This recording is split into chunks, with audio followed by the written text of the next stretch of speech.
नमस्ते बच्चों, सुप्रभात। मैं मेवाड़ा मनोज दीपदर्शन विद्या संकुल से हिंदी विषय अध्यापक। आज हम पढ़ेंगे हिंदी साहित्य समन्वय कक्षा 5 पाठ 7 मोहन का दुख।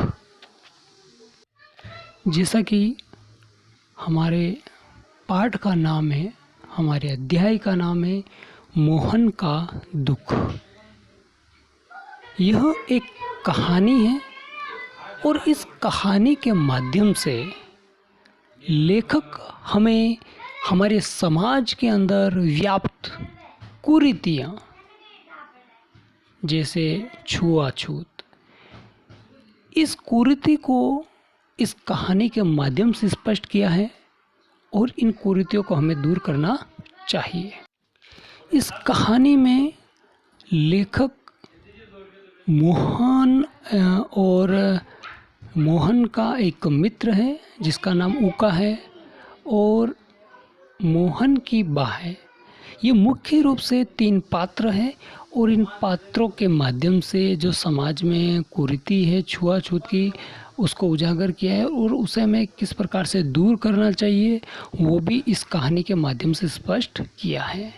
तो हमें ये कहानी पढ़ करके जो हमारे समाज में व्याप्त कुरीतियाँ हैं, छुआछूत, इसे हमें दूर करना चाहिए, इसे हटाना चाहिए।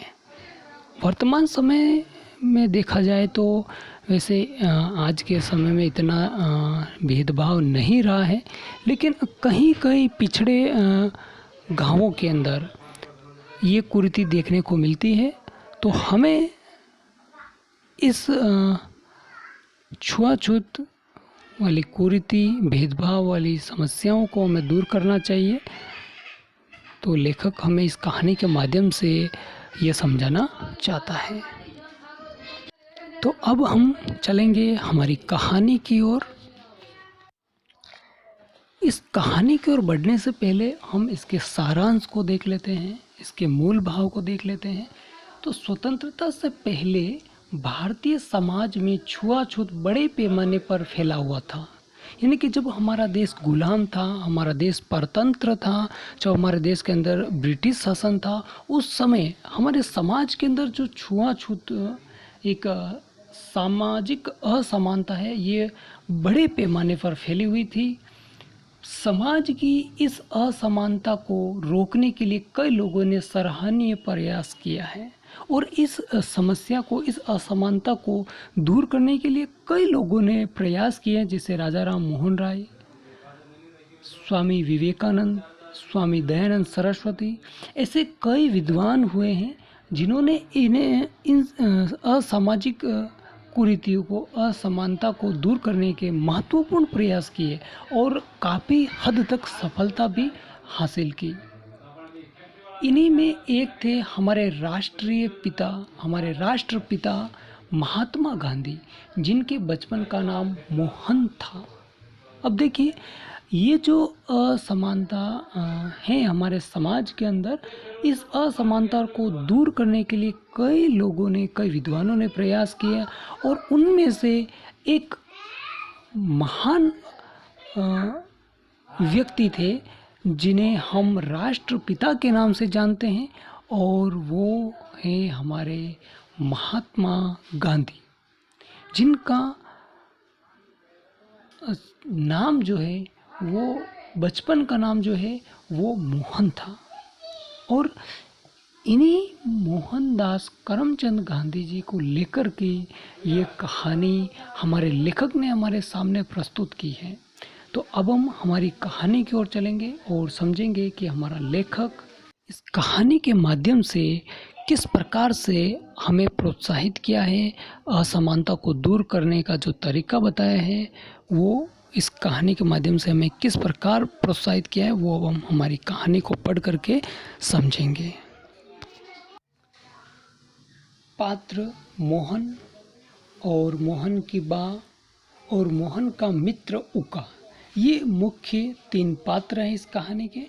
और अब इस कहानी का दृश्य 1, यानी कि इस कहानी का भाग 1 पढ़ रहे हैं हम। मोहन के हाथ में पूजा की थाली। मोहन के हाथ में क्या है, एक पूजा की थाली है। बा कुछ बुदबुदाती हुई, और बा कुछ बुदबुदा रही है, यानी कि अंदर अंदर कुछ बोल रही है जो स्पष्ट रूप से समझ में नहीं आ रही है। वे मंच के एक किनारे से दूसरे किनारे तक बातें करते हुए चलते जाते हैं।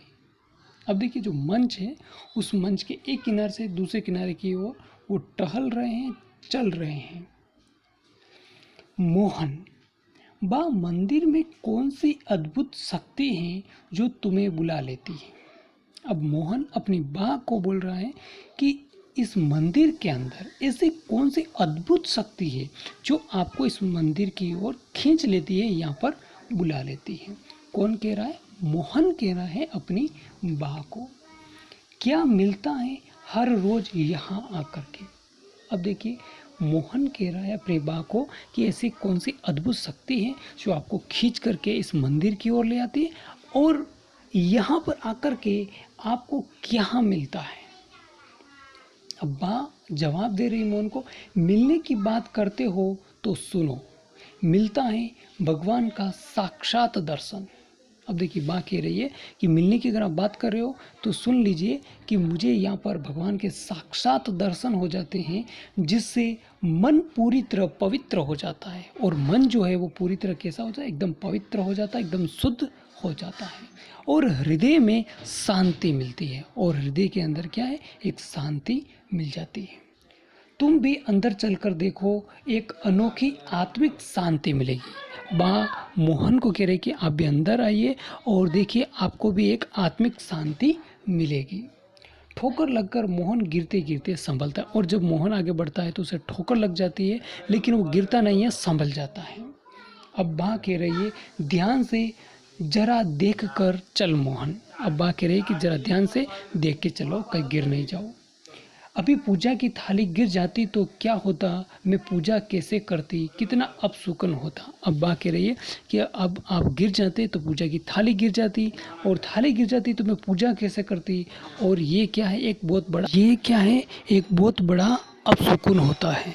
ऐसा बा मोहन को कहती है। अब जब बा जो है मोहन को कहती है कि अपशुकन होता है, तो मोहन वापस बा को जवाब देता है, मैं जानता हूँ कि पूजा की थाली नहीं गिरनी चाहिए, और इसे मैं गिरने भी नहीं देता। मोहन क्या कह रहा है बा को कि मैं जानता हूँ कि पूजा की थाली गिरनी नहीं चाहिए, और मैं इसे गिरने देता नहीं। अपशुकन क्या है ये मैं आपसे ही जान पाया हूँ। अब ये अपशुकन क्या है मैं आपसे जान पाया हूँ। रुक करके वो थोड़ा रुक जाते हैं। बा एक प्रश्न है, बा को एक क्वेश्चन पूछना चाहता है, एक प्रश्न पूछना चाहता है। पूजा बिना थाली के भी तो की जा सकती है। अब वो अपनी बा से प्रश्न कर रहा है मोहन कि जो पूजा हम करते हैं भगवान की, वो बिना पूजा की थाली के भी हम पूजा कर सकते हैं, ऐसा प्रश्न कर रहे हैं मोहन अपनी बा से। बा वापस जवाब दे रही है, चुप कर। बा मोहन को कहती है कि चुप कर, पूजा की सामग्री ही नहीं होगी तो पूजा काहे से होगी। अर्थात अगर पूजा की थाली ही नहीं होगी तो पूजा किस प्रकार से होगी। अर्थात पूजा हो नहीं सकती है पूजा की थाली के बिना। खाली हाथ तो कोई काम नहीं होता, कुछ दो ना, बस लेने की बात करो। अब देखिए, खाली हाथ तो कोई काम नहीं होता, कोई भी काम बिना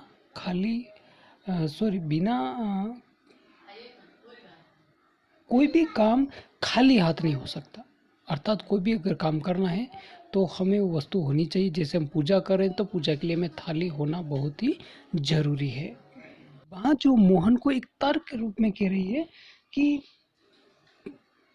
पूजा बिना थाली के कुछ दो ना, बस लेने की बात करो। अर्थात आप किसी को कुछ दो नहीं और सामने वाले से लेने की अगर आप अपेक्षा करते हो तो ये गलत बात है। अर्थात हमें भी कुछ देना चाहिए, अगर हम देते हैं तो ही हमें लेने की आशा रखनी चाहिए। बा ऐसा तर्क दे रही है। कुल मिलाकर के हम ऐसा कह सकते हैं कि अगर हम किसी को कुछ देते नहीं हैं तो हमें लेने का कोई अधिकार नहीं है। और बात जो है मोहन को इस प्रकार समझा रही कि जब हम पूजा कर रहे हैं तो भगवान से हम कुछ न कुछ मांगते हैं, ओके, उनसे कुछ न कुछ लेना चाहते हैं। भगवान से हम प्रार्थना करते हैं कि भगवान मेरा वो कर लीजिए, वो कर लीजिए, वो मुझे चाहिए, वो मुझे दिला दीजिए। तो हमें बदले में कुछ देना चाहिए, तो हमें देने के लिए हमें फूल चढ़ाते हैं, नारियल चढ़ाते हैं, भगवान को मिठाई चढ़ाते हैं। तो हमें कुछ देना चाहिए, कहने का मतलब हमें देना चाहिए, फिर ही हमें भगवान से कुछ मांगना चाहिए। अर्थात बिना कुछ दिए हमें मांगने का कोई अधिकार नहीं है। इस प्रकार से तर्क दे रही है मोहन को। तो आज का ये वीडियो यहीं तक हम समाप्त करते हैं और इस कहानी का अगला भाग हम अगले वीडियो में पढ़ेंगे। धन्यवाद।